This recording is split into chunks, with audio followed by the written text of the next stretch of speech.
रोजाना advocate Anjali Awasthi serial देखने के लिए आप हमारे चैनल सर्व एक्सप्लेन को सब्सक्राइब कर लें। अगर ये सीरियल आपको अच्छा लगता है तो please like share and comment कर दें। चलिए बढ़ते हैं स्टोरी की तरफ। जैसे कि आपने कल देखा, पद्मा, आरती, गणेश और अंजलि अवस्थी बारिश में भीग जाते हैं। अंजलि जब भीग जाती है तो उसे अमन की याद आती है। वो अपने मुंह से जोर जोर से आवाजें निकालती है जैसे कि किसी को कुछ कहने वाली हो। आरती पद्मा से कहती है ये क्या हो रहा है माँ को, ये ऐसे क्यों कर रही हैं? पद्मा कहती है तुम्हारी माँ को लगता है कुछ याद आ रहा है। पद्मा आरती को बताती है ऐसे ही एक बारिश में हमारे मम्मी पापा एक दूसरे के नजदीक आए थे। आरती कहती है जे पद्मा मौसी तुम क्या बोल रही हो? पद्मा कहती है तुम्हारे पापा तुम्हारी माँ से पागलों की तरह प्यार करते थे। उस दिन भी इन दोनों पर प्यार का भूत सवार था। अभी हम देखते हैं गणेश अवस्थी को फोन आता है। गणेश अवस्थी आवाज सुनता ही पहचान जाता है कि ये वही इंसान है। गणेश अवस्थी कहता है कि तुझे किस नंबर से फोन कर रहा है? वो बंदा कहता है तूने मेरी आवाज पहचान ली है, लग रहा है तुझे अब मारना पड़ेगा। गणेश अवस्थी फिर से पूछता है आखिर जी किसका नंबर है? वो कहता है तुझे तो पता भी नहीं है जी किसका नंबर है, ये नंबर उसी शख्स का है। फिर आरती अपने नानू से पूछती है नानू जी किसका नंबर है? गणेश अवस्थी कहते हैं मुझे धमकी दे रहा है, ये वही शख्स है। लेकिन वो बंदा फोन कट कर जाता है। आरती फिर से अपने नानू से पूछती है नानू आप मुझे बताओ ये किसका नंबर है? आरती के नानू कहते हैं ये वही बुज़दिल डरपोक इंसान है जिसने मुझे पहले भी फोन कर धमकी दी थी। आरती जब वो नंबर अपने फोन से डायल करती है, वो नंबर देखकर दंग रह जाती है। गणेश अवस्थी पूछते हैं कि क्या हुआ? आरती उन्हें बताती है कि ये पापा का नंबर है। आरती कहती है जानी के ये अमन सिंह राजपूत का नंबर है। आरती कहती है इससे ये पता चलता है जहाँ तो कोई राघव सिंह राजपूत के परिवार से है या फिर उनसे कोई दुश्मनी रखने वाला है। आरती कहती है जहाँ तो ये राघव सिंह हो सकता है, अवय सिंह, भैरव सिंह या फिर भजन सिंह हो सकता है। आरती का ध्यान सब पर जाता है, सोचने लग जाती है चंद्रभान ठाकर, युवराज सिंह ठाकर या फिर सूर्यवंशी है, आखिर ये है कौन? आरती कहती है मेरे सामने एक पहेली है, इसे मुझे बहुत ही जल्द सुलझाना है। आरती अपने पापा से वादा करती है और कहती है माँ के आंसू इस बारिश में बह गए हैं, लेकिन मैं अपनी माँ की बेइज्जती का बदला और आपकी मौत का बदला तो लेकर ही रहूंगी। अमन सिंह राजपूत की फोटो को देखती है और कहती है कि आई लव यू पापा। आगे हम देखते हैं कि वेद कली को आवाजें लगा रहा होता है। कली कहती है आप बहुत परेशान लग रहे हैं, क्या हुआ, क्या बात हुई, कोई परेशानी है क्या? वेद कहते हैं परेशानी तो तुम हो बहुत बड़ी, जिसने आरती की हत्या करवाने की कोशिश की। कली अपनी आदत पर मजबूर कहती है जे आरती कौन है? वेद कहते हैं आरती अवस्थी। कली कहती है आपकी जुबान से दूसरी औरत का नाम अच्छा नहीं लगता। वो कहती है मेरी शादी आपसे हुई है, मैं हूँ आपकी पत्नी। कली वेद को कसकर पकड़ लेती है और कहती है कि मैं आपसे बहुत प्यार करती हूँ, मैं आपके बगैर नहीं रह सकती। आप जब किसी और का नाम लेते हैं तो जलन होती है मुझे। वेद कहता है छोड़ो मुझे। कली कहती है अगर फिर भी आपने बार बार आरती का नाम लिया तो मैं उस आरती की अर्थी उठा दूंगी। लेकिन वेद उसे दूर फेंकता है और कहता है कि तू पागल हो गई है, उस लड़की ने मेरी शादी तुम्हारे साथ करवाई है, उसने अपना मंडप छोड़कर हमारी शादी मेरे साथ करवाई और तुम फिर भी ऐसी बातें कर रही हो। कली कहती है मैं उसके साथ कुछ नहीं कर रही हूँ, जिसने मेरी शादी करवाई थी वो थी आरती दीदी और मैं उनकी हमेशा एहसानमंद रहूंगी। कली कहती है लेकिन जो अब है वो है मेरे पति का अवैध प्रेम, नाजायज रिश्ते वाली प्रेम कहानी। कली कहती है मैं नहीं मानती ये रिश्ता।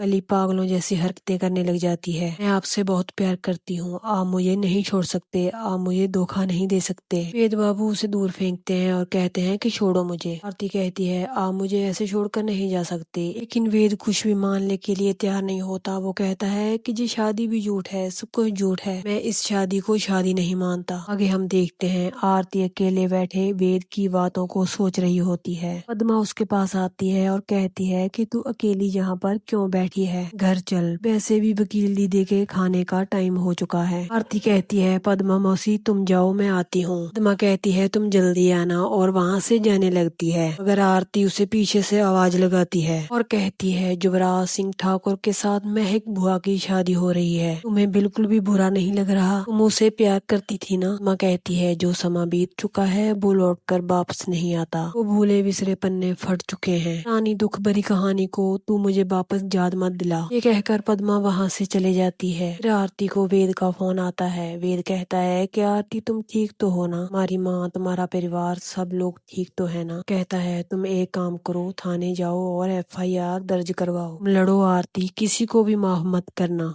अगर तुम्हें कुछ हो गया तो मेरा क्या होगा? आरती कहती है, आप किसी और के पति हैं, मेरे बारे में सोचने की कोई जरूरत नहीं है आपको। आरती खुद की देखभाल करना अच्छे से जानती है। मैं अपनी माँ को हक तो उनका दिलवा कर ही रहूंगी। मैं अपने पापा के खूनी को भी सजा दिलवा कर रहूंगी। कोई इन सब बातों को सोचने की कोई जरूरत नहीं है। आरती कहती है, आप किसी और के पति हैं, आप उनके साथ रहिए। फिर कहता है, बचपन से लेकर आज तक माँ और भगवान के अलावा अगर किसी को माना है तो वो तुम हो। तुम ही मेरा पहला और आखिरी प्यार हो। तुम्हारे अलावा मैं किसी और के बारे में सोच भी नहीं सकता। फिर कहता है, कली को तो मैं अपनी पत्नी तक नहीं मानता। तुम्हारे बिना मुझे कुछ भी अच्छा नहीं लगता। मैं तुम्हारे बगैर नहीं रह सकता। Believe me, I love you Aarti, I love you. तभी वहाँ पर कली आ जाती है और वीर के हाथ से फोन छीन लेती और कहती है, मुझे पता था कि आप जरूर आरती को फोन करेंगे। कली आरती से बात करती है और कहती है कि क्या चरित्र है तुम्हारा, मुझे तो तुमसे बात करते हुए भी शर्म आती है। मेरा पति तुमसे आई लव यू बोलते ही जा रहा है और तुम बड़े प्यार से सुनती ही जा रही हो। ये कहती है, कैसी औरत हो तुम, लानत है तुम्हारे ऐसी औरत होने के, तुम मेरा घर तोड़ रही हो। एक बात कान खोल कर सुन लो आरती अवस्थी, तुमने मेरी गृहस्थी जलाने की कोशिश की तो मैं तुम्हारा घर जला दूंगी। आरती कहती है, हाँ क्यों नहीं, जैसे आज कोशिश की थी तुमने। आरती अपने दुश्मनों का नाम लेती है, या फिर उन्होंने मुझे मारने की कोशिश की थी। आरती कली को कहती है, लड़ाई शुरू हो चुकी है, घबराओ मत। दशहरे पर रावण का वध करेगी ये आरती, मैं उन सबको जला दूंगी जिन्होंने मेरे पापा को मारा था और मेरी माँ की ऐसी हालत की थी। सबके बीच में आने की तुमने कोशिश की ना कली, तो मैं तुम्हें भी नहीं छोड़ूंगी और मैं उन दुश्मनों को कोर्ट के बीच खींच कर लेकर आऊंगी। आरती फोन काट देती है। कली वेद से कहती है, आरती कोर्ट जाने की बात कर रही है लेकिन आपको उसे रोकना होगा अपने प्यार की झूठी दुहाई देकर। याद रखना, सिर्फ झूठी, सच्ची नहीं, वरना सब कुछ खाक हो जाएगा। एक लड़की के लिए 3 परिवार खाक नहीं हो सकते। उसे रोकने का जिम्मा सिर्फ आपका है। ये कहकर कली वहाँ से चली जाती है। वेद कहता है कि ये कैसी लड़की है आरती, तुमने मेरी शादी किसके साथ करवा दी? मैं खुश हो पाया ना ही ये कली और ना ही तुम। आगे हम देखते हैं कली राघव सिंह के पास पहुंची होती है। राघव सिंह उसे पूछते हैं, आखिर तुम चाहती क्या हो? कली उनसे कहती है, आप लोगों के अलावा मेरा इस दुनिया में कोई नहीं है, साथ हूँ मैं, अगर हो सके तो आप मुझे गोद ले लीजिए। वे सिंह कहता है, ये तुम क्या कह रही हो, ये तुम्हें गोद लेंगे? आखिर तुम्हारा मतलब क्या है? कली कहती है, मेरा कहने का ये मतलब है, अगर आप मुझे गोद ले लेते हैं तो मैं इस घर की बेटी बन जाऊंगी, मैं पढ़ लिख सकूंगी, बाकी लोगों की तरह डिग्री ले सकूंगी, फिर लोग वैसे ही मेरा सम्मान करेंगे जैसे सब आप लोगों का करते हैं। खास तौर पर मेरे पति, अपने पति से पत्नी का दर्जा पाने के लिए कुछ भी कर सकती हूँ। वैभव और राघव सिंह कहते हैं, इस वक्त तुम करना क्या चाहती हो, तुम हम लोगों से क्या चाहती हो? कली कहती है, माफ कीजिएगा,